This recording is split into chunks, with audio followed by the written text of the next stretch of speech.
पुराण शब्द पुर और अण शब्दों की संधि से बना है। पुरा का अर्थ है पुराना अथवा प्राचीन और अण का अर्थ होता है कहना या बतलाना। पुराण का शाब्दिक अर्थ है प्राचीन आख्यान या पुरानी कथा। पुराणों में दर्ज है प्राचीन भारत का इतिहास। आओ जानते हैं 18 पुराणों की 20 खास ऐसी बातें जो आपकी जिंदगी बदल सकती है। शिव पुराण के अनुसार भगवान शिव कहते हैं कि कल्पना ज्ञान से महत्वपूर्ण है। हम जैसी कल्पना और विचार करते हैं वैसे ही हो जाते हैं। सपना भी कल्पना है। शिव ने इस आधार पर ध्यान की 112 विधियों का विकास किया। अतः अच्छी कल्पना करें। जय श्री राम मित्रों, आप सभी का हमारे चैनल माया नगरी में स्वागत है। आपको इस चैनल पर सनातन धर्म, गरुड़ पुराण एवं धार्मिक जैसी वीडियो देखने को मिलेगी, तो आप सभी इस चैनल को सब्सक्राइब करें और कमेंट में जय श्री राम लिखकर अपना प्यार अवश्य दे। धन्यवाद। जीवितं च धनदारा पुत्राः क्षेत्र गृहाणि च याति येषां धर्माकृते तभुवि मानवाः। अर्थात मनुष्य जीवन में धन, स्त्री, पुत्र, घर, धर्म के काम और खेत, ये 5 चीजें जिस मनुष्य के पास होती हैं, उसी मनुष्य का जीवन इस धरती पर सफल माना जाता है। गरुड़ पुराण हमें सत्कर्मों के लिए प्रेरित करता है। सत्कर्म और सुनती से ही मृत्यु के बाद सद्गति और मुक्ति मिलती है। मनुष्य के लिए सबसे बड़ा धर्म है सत्य बोलना या सत्य का साथ देना, और सबसे बड़ा अधर्म है असत्य बोलना या असत्य का साथ देना। कहते भी हैं कि राम नाम सत्य है, सत्य बोलो गत्य है। संसार में प्रत्येक मनुष्य को किसी न किसी वस्तु, व्यक्ति या परिस्थिति से आसक्ति या मोह हो सकती है। यह आसक्ति या लगाव ही हमारे दुख और असफलता का कारण होता है। निर्मोही रहकर निष्काम कर्म करने से आनंद और सफलता की प्राप्ति होती है। 84 लाख योनियों से गुजरने के बाद यह मानव शरीर मिला है, इसे व्यर्थ के कार्य और विचारों में ना गवाएं। यदा देवेषु वेदेषु गोषु विप्रेषु साधुषु धर्मो मयि च विद्वेषः स वा आशु विनश्यत।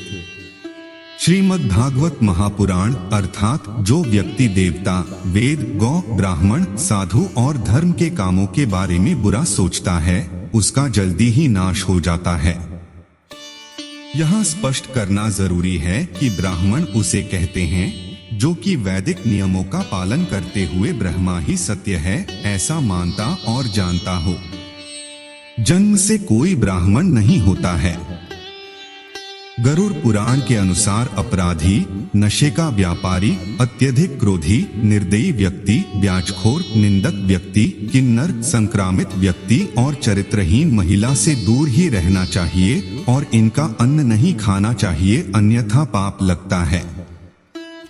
कुसंगत, माता पिता से झगड़ना, सेवा का भाव न रखना, आज का कार्य कल पर टालना, धर्म का पालन का करना, कटु वचन बोलना, बहुत बातूनी होगा, बड़ों का और समाज का अपमान करना, परस्त्रीगमन करना, फिजूल खर्ची, चोरी करना, शराब पीना, मांस खाना, लोगों को भ्रमित करना, तामसिक भोजन करना और बहुत देर तक सोना, यह सब ऐसी बुराइयां हैं जो व्यक्ति का सदा दुखी बनाए रखकर जीवन को नष्ट कर देती है।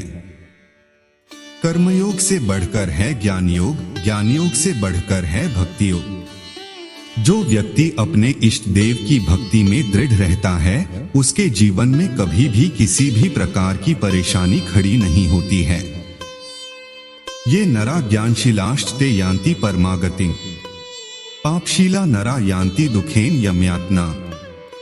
अर्थात जो पुरुष ज्ञानशील है वे परमति को प्राप्त होते हैं। जो प्राणी पाप कर्म में प्रवृत्त है वे तो दुख से यमयातना को भोगते हैं। विष्णु पुराण के अनुसार जो व्यक्ति दूसरों के विषय में सोचता है और स्वार्थ से बिल्कुल दूर है, वही व्यक्ति कलयुग में सफलता प्राप्त कर सकता है। विष्णु पुराण में कुछ खाद्य पदार्थों को अत्यधिक शुभ और पवित्र माना गया है, जिसे बेचना अत्यधिक अशुभ माना गया है। इसमें सरसों का तेल, घी आदि। पुराणों अनुसार कलिकाल में श्री कृष्ण और राम की भक्ति ही तारने वाली मानी गई है। जो श्री कृष्ण या श्री राम की शरण में है वह सभी प्रकार से सुरक्षित है। चिंता करने से आयु का नाश होता है और प्रभु की भक्ति करने से आयु वृद्धि होती है। अशांत को सुख कैसे हो सकता है?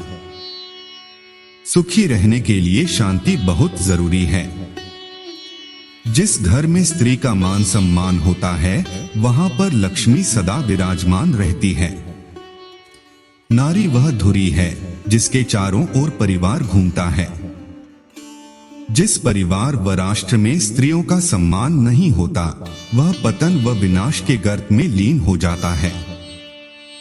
जिसने पहले तुम्हारा उपकार किया हो वह यदि बड़ा अपराध करे तो भी उनके उपकार की याद करके उसका अपराध क्षमा दो।